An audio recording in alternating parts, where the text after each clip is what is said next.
Muy buenas tardes, qué gusto saludarles. Espero que tengan desde ya una semana bendecida y con éxitos. Oye, qué bueno verlos en esta noche calurosa acá en nuestra querida Guatemala. Oye, qué bueno saludarlos. Igualmente. Igualmente. Saludarlo, licenciado. Buenas noches, Lick.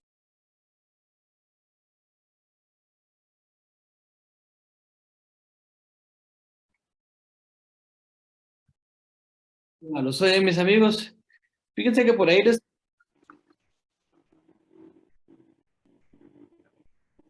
No se le escucha a Lee, que está entrecortado. No se le escucha, licenciado. Antes solo eran pequeñas pausas, pero esta vez sí se fue por bastante tiempo. Muy bien, muy bien. Bueno, entonces aquí creo que ya estamos mejor, ¿verdad? Pero bien, fíjense que les quería pedir una disculpa. Los últimos días nos hemos estado tardando un poquito más para darles acceso, pero fíjense que en las últimas sesiones se han estado intentando conectar algunos usuarios que lógicamente no son usuarios de la clase. Y se intentan conectar con usuarios, por ponerles un ejemplo, Jimmy Morales, por ponerles un ejemplo. La verdad no sé ni qué pretenderán, pero no estamos haciendo nada malo al final de cuentas, ¿va? Pero por cuestiones de seguridad, tanto de ustedes como nuestra, pues estamos poniendo un poquito más de atención en el tema del acceso. Oye, por eso nos hemos estado tardando algunos minutos más en el tema del acceso y por eso quería disculparme con ustedes. Oye, pero bien, vamos entonces, mis amigos, vamos a arrancar con nuestra charla de esta tarde-noche. Hoy vamos a platicar de un temita, bueno, de varios temas, son tres instituciones muy importantes las que vamos a, a platicar el día de hoy, ¿verdad? Vamos a platicar el día de hoy. Y quiero que por favor nos ubiquemos en el material que les distribuimos al inicio, ¿verdad, mis amigos? El material de cursos libres.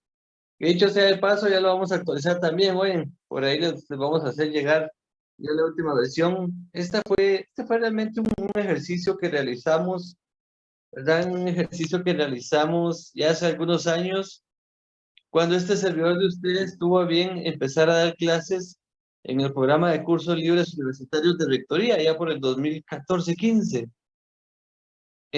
No sé si alguna vez ustedes tuvieron la oportunidad de participar en estos cursos. Eh, Creo que todavía se desarrollan, no estoy muy seguro de ello. Pero no se desarrollaba un curso de Derecho Administrativo y pues yo tuve, ahí sí que había en hacer la propuesta para desarrollar este curso en este espacio de cursos libres, en este programa de cursos libres, y en aquel entonces el coordinador de estos cursos era el actual decano, el licenciado Henry Arriaga.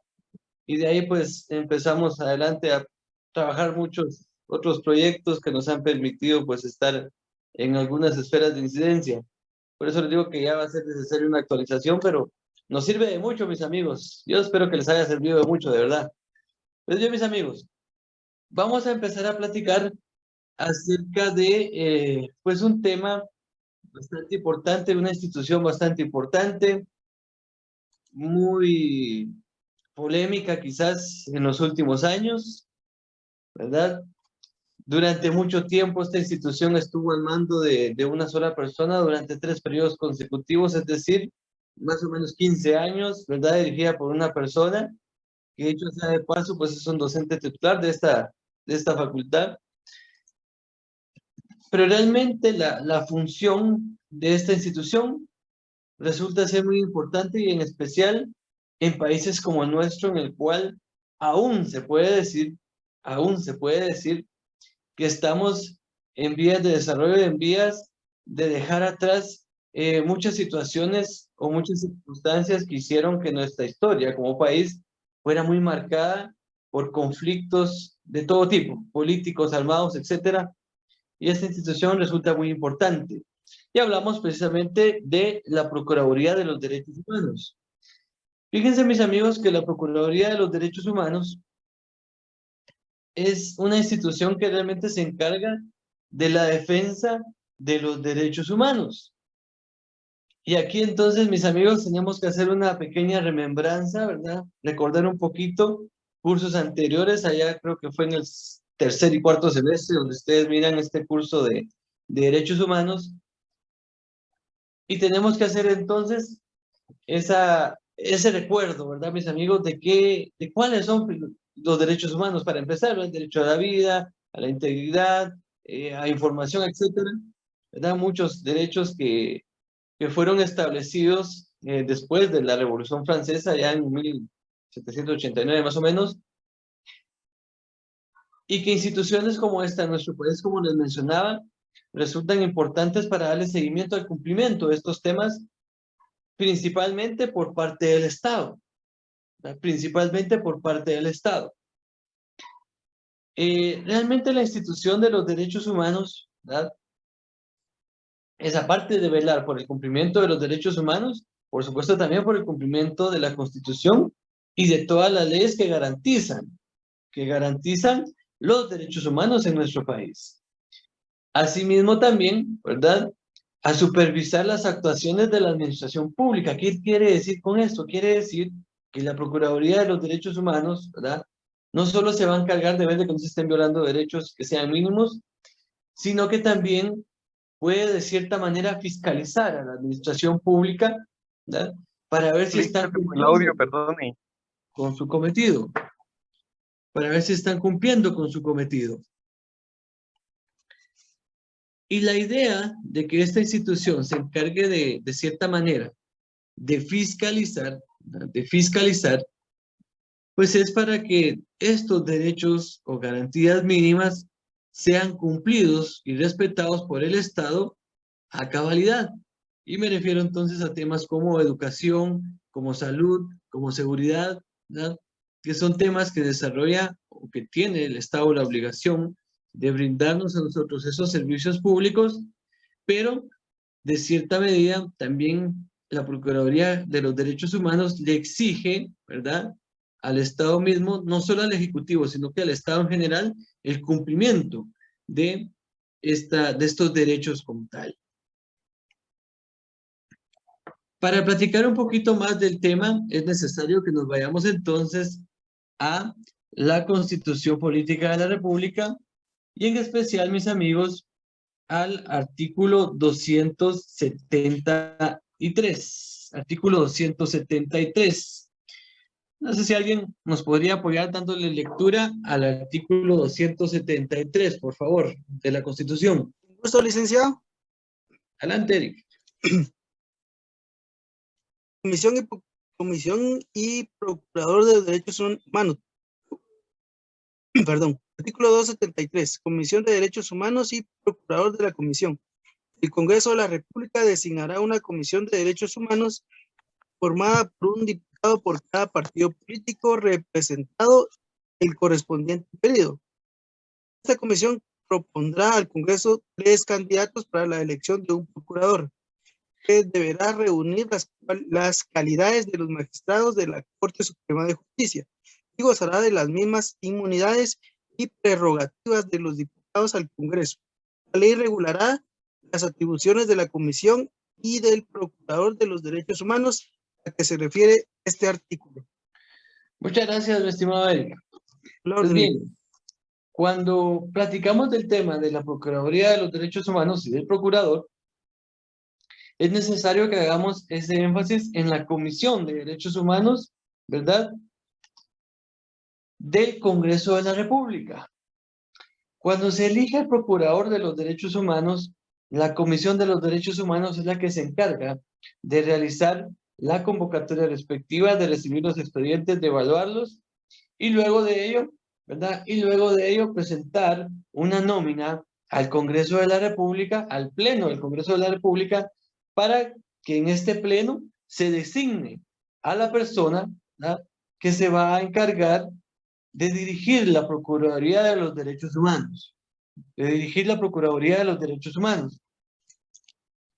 Esta comisión, mis amigos, está integrada, como bien lo establece el artículo que acabamos de leer, por un diputado por cada partido político que tenga representación en el Congreso. Es decir, aquellos partidos, ¿verdad?, que no tienen representación. Para empezar, los partidos políticos que no llegan a tener una representación en el Congreso, desaparecen, ¿verdad? Desaparecen por mandato legal. Entonces, cada partido político o cada bancada que tiene representación en el Congreso designa a un representante en esta comisión y pues esta es la que se encarga de realizar este proceso, ¿verdad? Si son 10 partidos o 10 bancadas, van a ser 10 diputados. Si son 15, 20, van a ser 15 o 20 diputados, ¿verdad? Así es como se integra esta comisión. No importa el número de personas. Va a depender de la cantidad de partidos políticos que estén representados en el Congreso de la República. Ahora bien, mis amigos, como hablábamos, la Procuraduría la dirige, pues, evidentemente, el Procurador de los Derechos Humanos. El Procurador de los Derechos Humanos. Y para hablar de este personaje es necesario que vayamos y le pongamos atención al artículo 274 de la Constitución. No sé si alguien nos puede apoyar dándole lectura al 274, por favor. Artículo 274.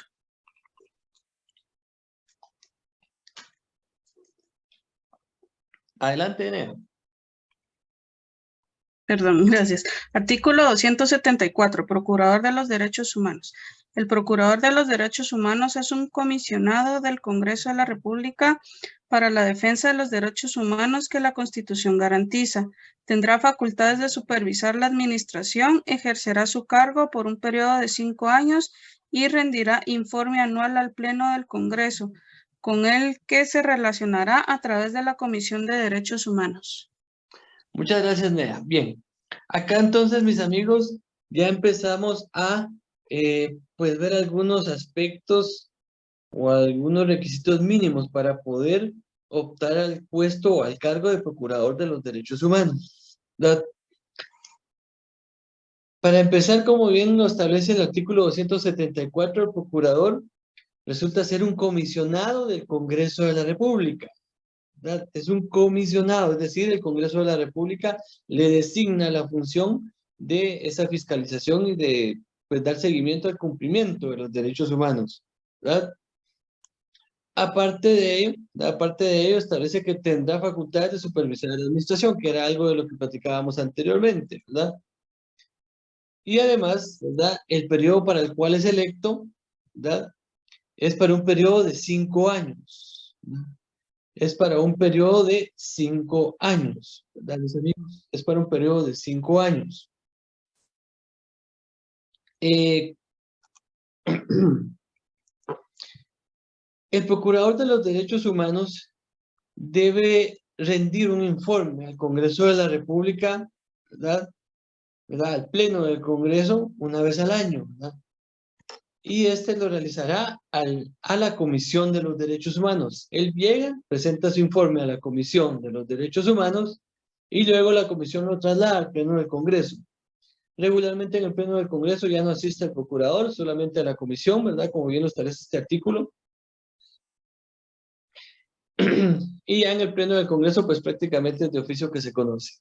Aparte de ello, mis amigos, el Procurador de los Derechos Humanos debe cumplir con los mismos requisitos que se establecen para los magistrados de Corte Suprema de Justicia. Es decir, ser mayores de 40 años, ¿verdad?, estar en el goce de sus derechos, tener 10 años de ejercicio profesional, ¿verdad?, ser abogado, ¿verdad?, ser abogados, recordarán ustedes que vimos esa parte, ser abogados. Esos son los requisitos para poder optar al puesto de Procurador de los Derechos Humanos. Las atribuciones del Procurador las encontramos en el artículo 275. Y ahí nos aparece, pues, un listado de las funciones principales del Procurador, que van un poquito más allá, ¿verdad? Lógicamente hay una materia que desarrolla pues el tema de las funciones y de la Procuraduría como tal. Y si se dan cuenta, mis amigos, si se dan cuenta acá en lo que leímos, pues en ningún momento hace como que mención de la Procuraduría como tal. Sin embargo, estos artículos son la base de esta institución de la Procuraduría General de la Nación. No sé si tengan alguna pregunta, mis amigos, o alguna duda.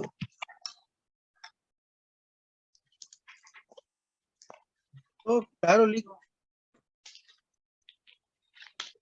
Muchas gracias. Bien, continuemos entonces, mis amigos. El siguiente tema o la siguiente institución es una institución que en estos días, pues lógicamente, está pues en todos los medios de comunicación, ¿verdad, mis amigos? En absolutamente todos los medios de comunicación aparece esta institución todos los días, ¿verdad? Todos los días, mis amigos, está apareciendo esta institución. Y me refiero al Tribunal Supremo Electoral, ¿verdad? Al Tribunal Supremo Electoral. El Tribunal Supremo Electoral, mis amigos, es una institución que se encarga de velar por todo lo relativo al régimen electoral de nuestro país. ¿Verdad? Todo lo relativo al régimen electoral de nuestro país. ¿Verdad? Es una institución independiente a todos los organismos del Estado, ¿verdad? No está supeditado a ninguno, ¿verdad? No está supeditado a ningún organismo del Estado, ¿verdad? Y en estos tiempos de procesos electorales, son los que se encargan de todo el proceso, desde la convocatoria a las elecciones hasta el cierre del proceso electoral, que el cierre del proceso electoral no se da en la segunda vuelta electoral como la mayoría piensa, ¿no? Realmente el proceso electoral se termina cerrando más o menos en marzo del próximo año, después de que se han resuelto un montón de impugnaciones, etcétera. Recordarán ustedes que todo lo que sucede, no sé si ustedes han tenido la oportunidad de participar alguna vez como fiscales o algo así en algún centro de votaciones, todo lo que pasa en los centros de votaciones llega a conocimiento del Tribunal Supremo Electoral y ellos se encargan de resolver todo eso y eso le lleva pues algún tiempo posterior a las elecciones como tal, ¿verdad? Posterior a las elecciones como tal. Luego del proceso electoral, pues el Tribunal Supremo Electoral se encarga de desarrollar funciones un poquito más de extensión, es decir, de hacer de más conocimiento de todos los guatemaltecos del tema electoral, de cómo se trabajan los procesos electorales, capacitaciones, etc. De eso se encarga el Tribunal Supremo Electoral, ¿verdad? De eso se encarga. Y para hablar un poquito de ello, es necesario, ¿verdad?, que hagamos una referencia al artículo 223, ¿verdad? El artículo 223 de la Constitución. En la Constitución, ahorita nos vamos a dar cuenta de algo muy importante, y quiero que nos vayamos al artículo 223 de la Constitución. No sé si alguien nos puede apoyar dándole lectura a los primeros dos párrafos, por favor, del artículo 223. A los primeros dos párrafos. Con gusto, licenciado. Adelante, Laura. Artículo 223. Libertad de formación y funcionamiento de las organizaciones políticas. El Estado garantiza la libre formación y funcionamiento de las organizaciones políticas y solo tendrá las limitaciones que esta Constitución y la ley determinen. Todo lo relativo al ejercicio del sufragio, los derechos políticos, organizaciones políticas, autoridades y órganos electorales y procesos electoral será regulado por la ley constitucional de la materia. Muchas gracias, Laura, muy amable. Pues bien, mis amigos, si ustedes se dan cuenta, este capítulo de la Constitución se llama régimen político electoral y realmente no lo desarrolla la Constitución como desarrolla otros capítulos o otros temas como el organismo ejecutivo, el organismo judicial o el organismo legislativo o la Contraloría o otras instituciones que hemos visto en las últimas sesiones. Si se dan cuenta, es un artículo nada más con 3 párrafos que hace referencia a todo este tema de autoridades y régimen electoral. Y fíjense, mis amigos, que esto se dio porque en 1985, cuando se empezó a crear la Constitución, etcétera, y ya estaba llegando la fecha límite para que la Constitución fuera presentada, ¿verdad?, a los constituyentes no les dio mucho tiempo de desarrollar dentro de la Constitución este tema de la materia electoral. Y por consiguiente, Y por consiguiente, lo único que hicieron fue que le dieron vigencia a una ley electoral que ya estaba establecida con algunos matices que le modificaron, y por ello es de que la ley electoral y de partidos políticos tiene un rango de constitucional, porque la misma Asamblea Nacional Constituyente solo modificó algunos artículos y con ello le dio vida a esta ley con un rango constitucional. Y por ello es de que en la Constitución como tal no encontramos desarrollado este tema como nosotros esperaríamos, ¿verdad? Como se ha desarrollado otras instituciones, ¿verdad? Entonces, por ello es que es necesario que si nos vayamos un poquito más a la ley electoral de partidos políticos. Yo sé que ahorita ustedes quizás no la tengan por ahí a la mano, entonces yo les voy a hacer remembranza de los artículos a los cuales les vamos a poner atención. Bueno, primero, el artículo 121. Cuando ustedes ya tengan su ley, vayan a repasarla y marquen estos artículos, por favor. El artículo 121 de la ley electoral y de partidos políticos, ¿verdad?, nos establece lo siguiente. El Tribunal Supremo Electoral es la máxima autoridad en materia electoral, es independiente y de consiguiente no supeditado a organismo alguno del Estado. Su organización, funcionamiento y atribuciones están determinados en esta ley, es decir, en la ley electoral y de partidos políticos. Básicamente ese es el concepto del tema del Tribunal Supremo Electoral, ¿verdad? Que ya habíamos hablado un poquitito en el material. Y luego, algo que es importante para efectos de derecho administrativo, que es quizás lo que más nos interesa, es el artículo 123. Amigos, el artículo 123.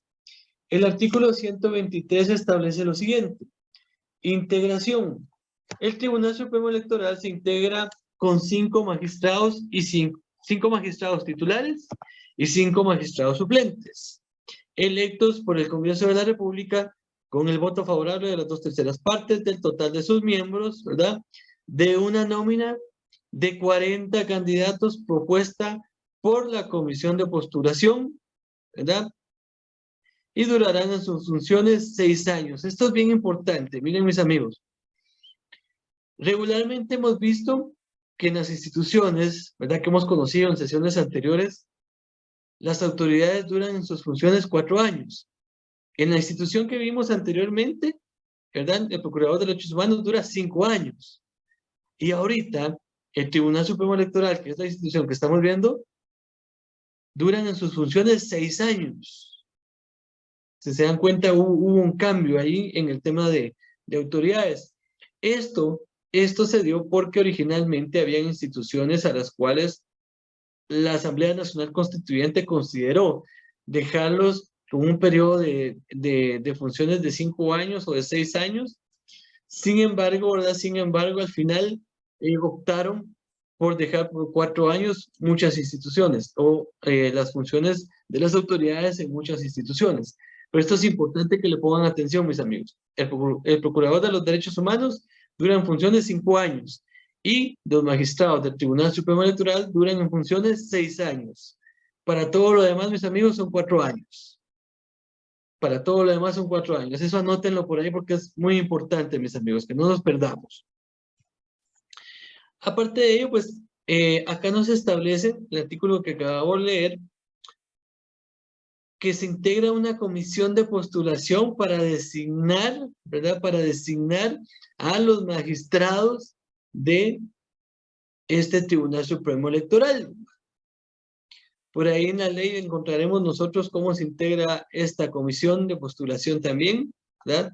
Importante el tema, hay participación, por supuesto, de los decanos, hay participación de uno de los rectores, ¿verdad? Los rectores se encargan de designar entre ellos a quién nos va a representar y este se encarga a la vez de presidir esta comisión. Luego están los decanos, luego están 2 designados por parte de la Asamblea del Colegio de Abogados y Notarios.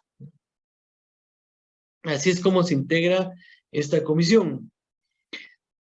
Para poder optar a ser magistrados del Tribunal Supremo Electoral, los profesionales deben cumplir nuevamente con los mismos requisitos que para poder ser magistrados de Corte Suprema, es decir, mayores de 40 años, tener más de 10 años de ejercicio profesional y estar en el libre ejercicio de sus derechos, ¿verdad? Por supuesto que hay más calidades de índole académico y profesional y humano que se califican, pero básicamente estos son los requisitos para poder optar al cargo de magistrados del Tribunal Supremo Electoral. Y si se dan cuenta, los requisitos para poder optar al cargo de magistrados de Corte Suprema de Justicia se repiten para Procurador de los Derechos Humanos, también ahorita para Tribunal Supremo Electoral, y en la sesión anterior también vimos por ahí, ¿verdad? El tema de fiscal general, que también debe cumplir con esos requisitos, y también el tema del Procurador General de la Nación, que también debe cumplir con esos requisitos. Así que es importante que los tengan bien claros y bien determinados, mis amigos. En síntesis, mis amigos, a esto es a lo que se dedica el Tribunal Supremo Electoral, y esa es la forma en que se designan los magistrados y cómo se integran. Ahora bien, ¿cómo se ejerce la presidencia en el Tribunal Supremo Electoral? Los 5 magistrados titulares se van rotando la presidencia durante los 6 años.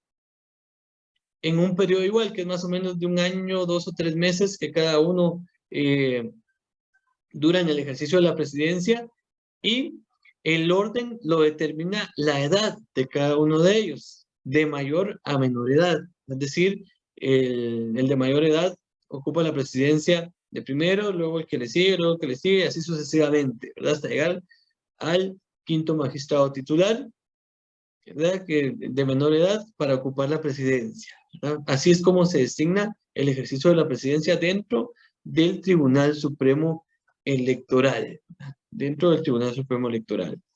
¿Alguna duda, mis amigos, o alguna pregunta del TSE?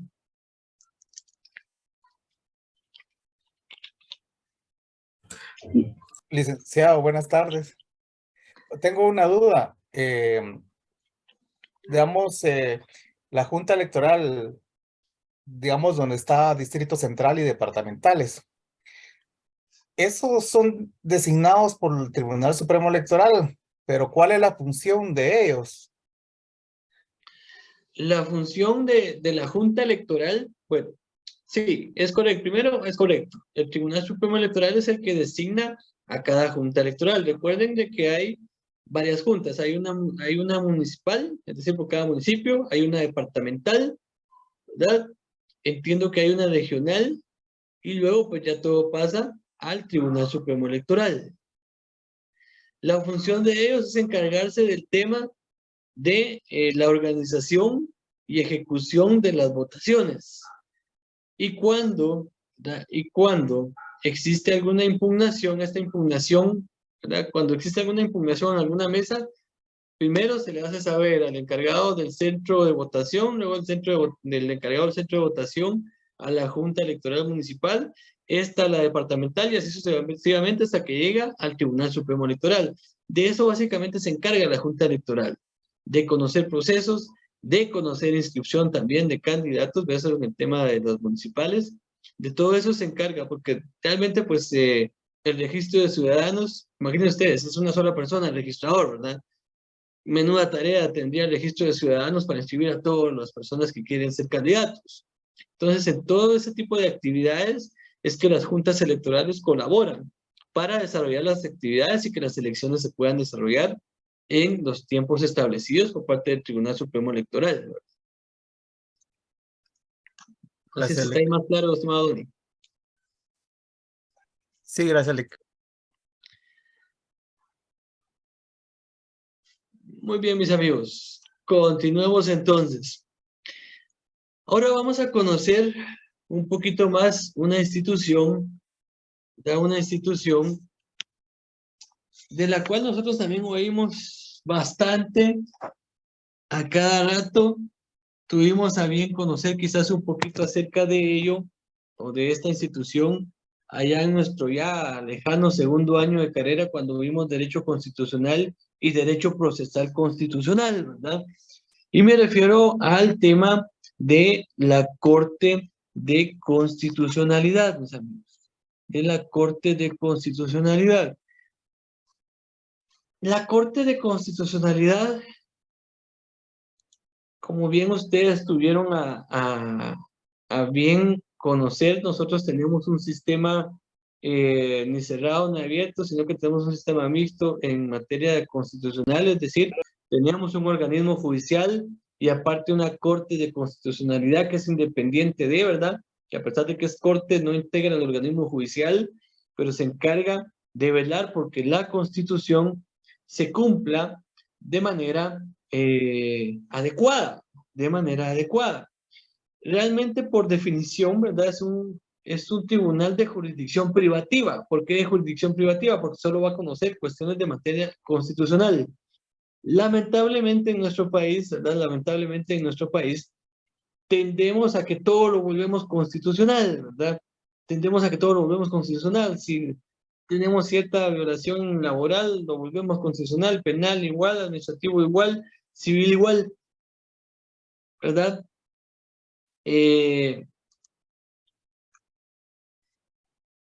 Por ahí me preguntan el tema del TSD. La presidencia del TSD se rota entre los 5 magistrados titulares por 1 año, 3 meses más o menos cada uno. Y duran en sus funciones 6 años, ¿verdad? 6 años duran los magistrados en sus funciones. Pues bien, regresando al tema de la Corte de Constitucionalidad, la famosa Corte Celestial, como suele conocerse a la CC, pues platicábamos, es un órgano de jurisdicción privativa porque solo se va a encargar de conocer este tema de cuestiones constitucionales, ¿verdad? Y para platicar un poquito más acerca de ello, es necesario que nos vayamos al artículo 268 de la Constitución. Artículo 268, por favor, mis amigos. Ya casi de los últimos artículos de la Constitución. Si se dan cuenta, mis amigos, hemos visto bastante de la Constitución, pero es porque es la base del derecho administrativo, ¿verdad? Teniendo en cuenta de que el derecho administrativo es un derecho no codificado, ¿verdad? No tenemos como el Código Civil, o el Código Penal, o el Código de Trabajo, no tenemos un código en materia administrativa, y casi todo está en la Constitución, por eso es que nos basamos mucho en esta parte orgánica de la Constitución, en este curso de Derecho Administrativo 2. Pero entonces, mis amigos, vámonos al 268 de la Constitución, ¿verdad? No sé si alguien nos puede apoyar dándole lectura a este artículo, por favor. ¿Yo le puedo ayudar, licenciado? Gracias, Brenda. Artículo 268. Función esencial de la Corte de Constitucionalidad.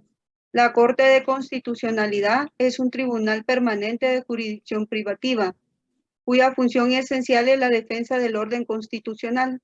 Actúa como tribunal colegiado con independencia de los demás órganos del Estado y ejerce funciones específicas que le asigna la Constitución y la ley de la materia. La independencia económica de la Corte de Constitucionalidad será garantizada con un porcentaje de los ingresos que correspondan al organismo judicial. Muchas gracias, Brenda. Bien. Si se dan cuenta, entonces, básicamente este artículo hace referencia a algo que ya estábamos platicando, que es un tribunal de jurisdicción privativa, ¿verdad?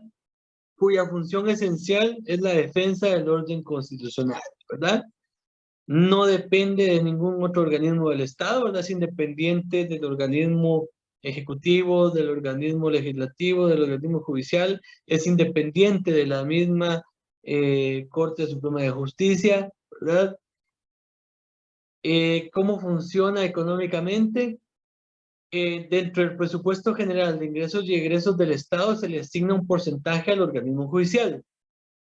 Del presupuesto que se le asigna al organismo judicial, el 5%, si mal no recuerdo, el 5% es para el funcionamiento de la Corte de Constitucionalidad.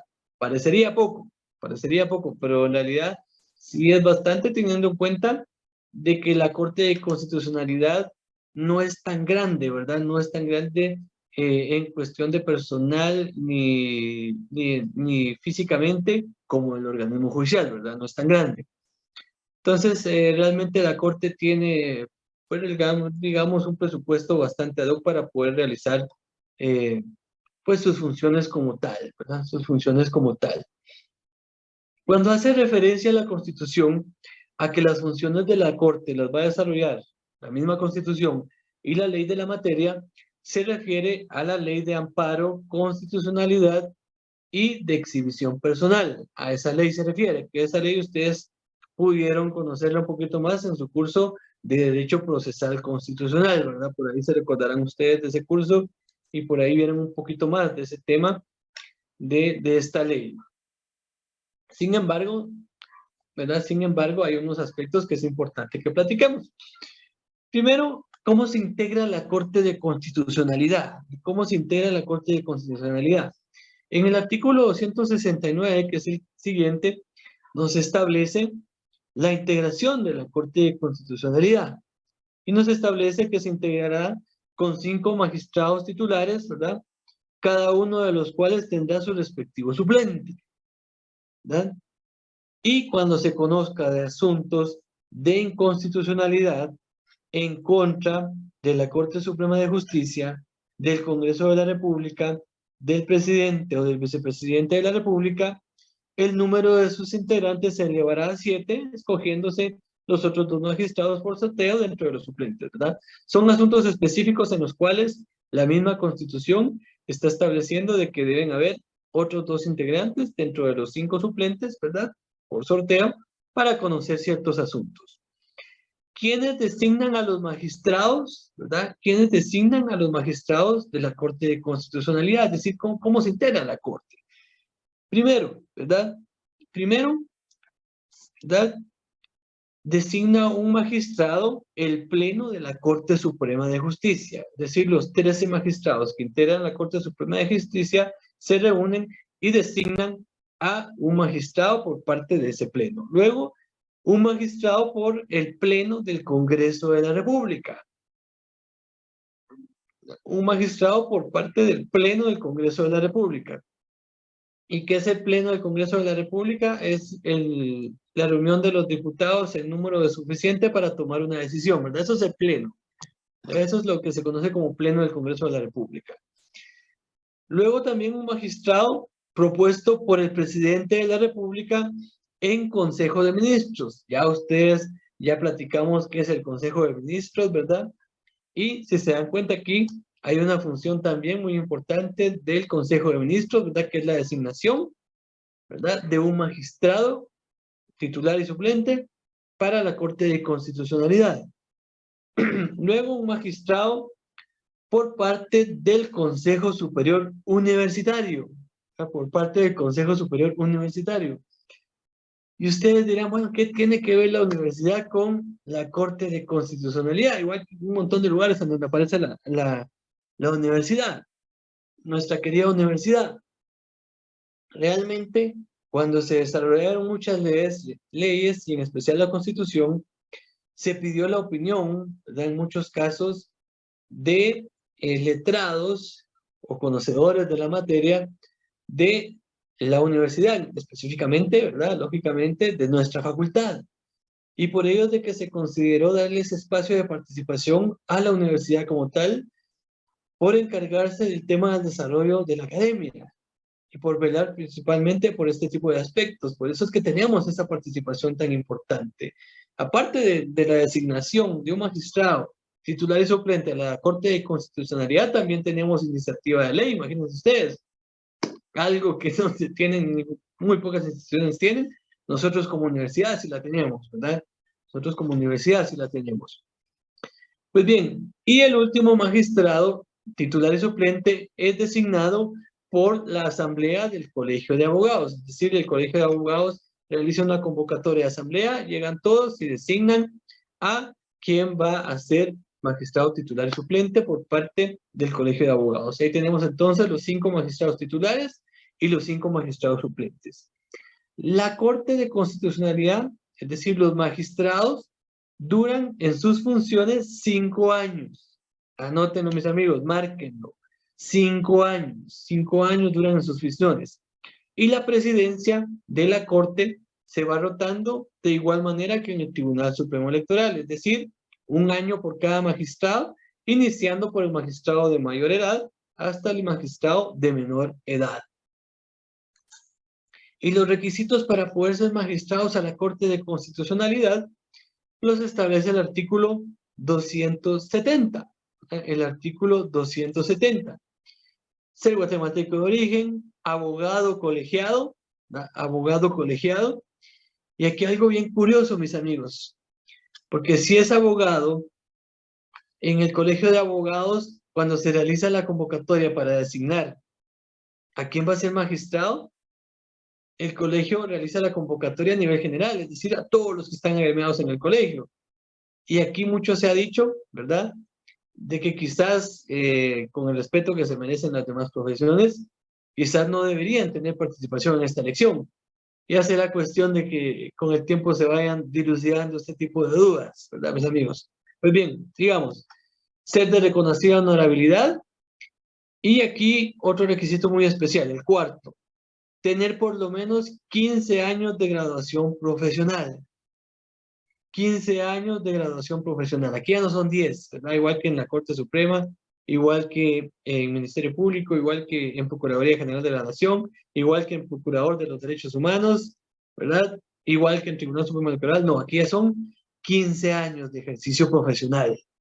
Son 15 años de ejercicio profesional. Estos son los aspectos, mis amigos, que en materia de derecho administrativo nos interesan de la Corte de Constitucionalidad.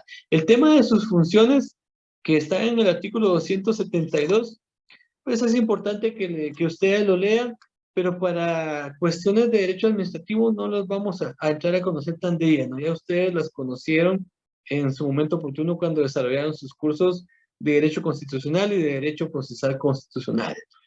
¿Alguna duda, mis amigos? ¿Alguna pregunta?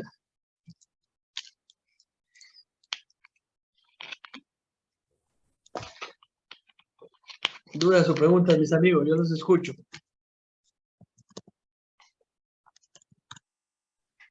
Licenciado, buenas noches. Perdone, con respecto a los magistrados del Tribunal Supremo Electoral, dijo que duraba 6 años, ¿verdad?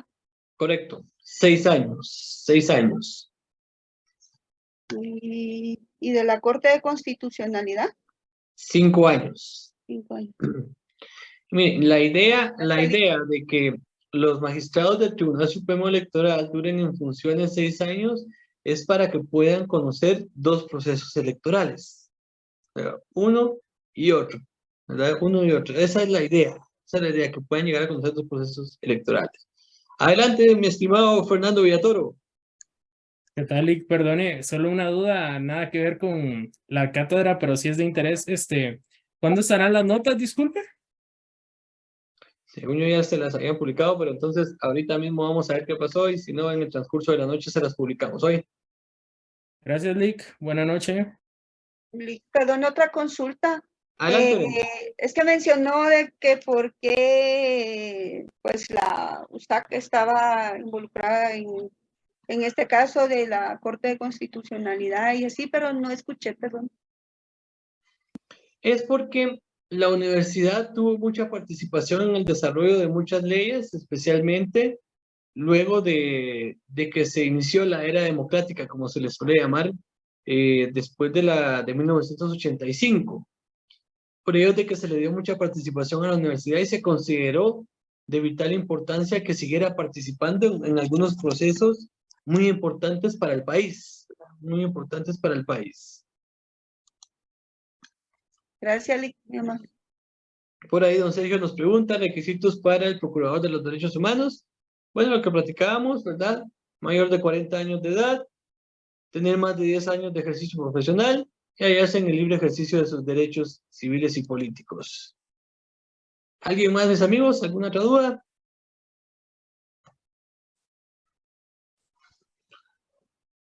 Disculpe, Lick, asistencia va a haber. Mi estimado Marlon, no, esta noche no vamos a tener asistencia, hoy no se preocupe.